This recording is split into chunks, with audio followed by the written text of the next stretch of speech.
வணக்கம். ஆகாஷ்வாணி புதுச்சேரி செய்தி சுருக்கம் வாசிப்பவர் மஞ்சுளா.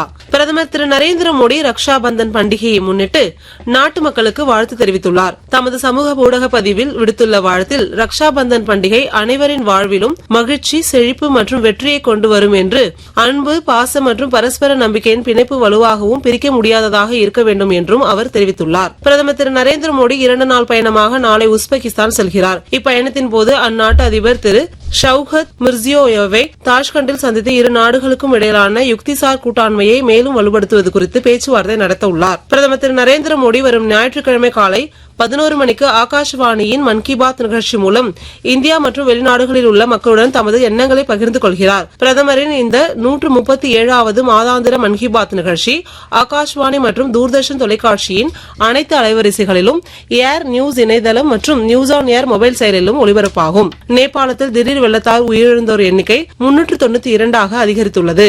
290 இந்தியர்கள் மற்றும் 30க்கும் மேற்பட்ட நாடுகளை சேர்ந்த சுமார் 1500க்கும் மேற்பட்ட காணாமல் போனவர்கள் கண்டுபிடிக்க நேபாள அதிகாரிகள் தீவிர நடவடிக்கைகள் மேற்கொண்டு வருகின்றனர். அமெரிக்காவின் செயின்ட் லூயிஸில் நேற்றிரவு நடைபெற்ற கிராண்ட் செஸ் டூர் இறுதிப் போட்டியில் இந்தியாவின் பிரக்னானந்தா நடப்பு சாம்பியனான ஃபேபியானோ கருணாவை 15-13 என்ற கணக்கில் வீழ்த்தினார். இதன் மூலம் இந்த பட்டத்தை வென்ற முதல் இந்தியர் என்ற வரலாற்று சாதனையை அவர் படைத்துள்ளார். PSA Budapest squash open tennis தொடரின் அரையிறுதியில் இந்தியாவின் வேலவன் செந்தில்குமார் 3-2 என்ற கோல் கணக்கில் மற்றொரு இந்திய வீரரான வி சோத்ரானியை வீழ்த்தி இறுதிப் போட்டிக்கு முன்னேறியுள்ளார். இன்றிரவு நடக்க உள்ள இறுதிப் போட்டியில் ஹங்கேரியின் பாலாஸ் வர்காஸை எதிர்கொள்கிறார். இத்துடன் இந்த செய்திச் சுருக்கம் நிறைவு பெறுகிறது.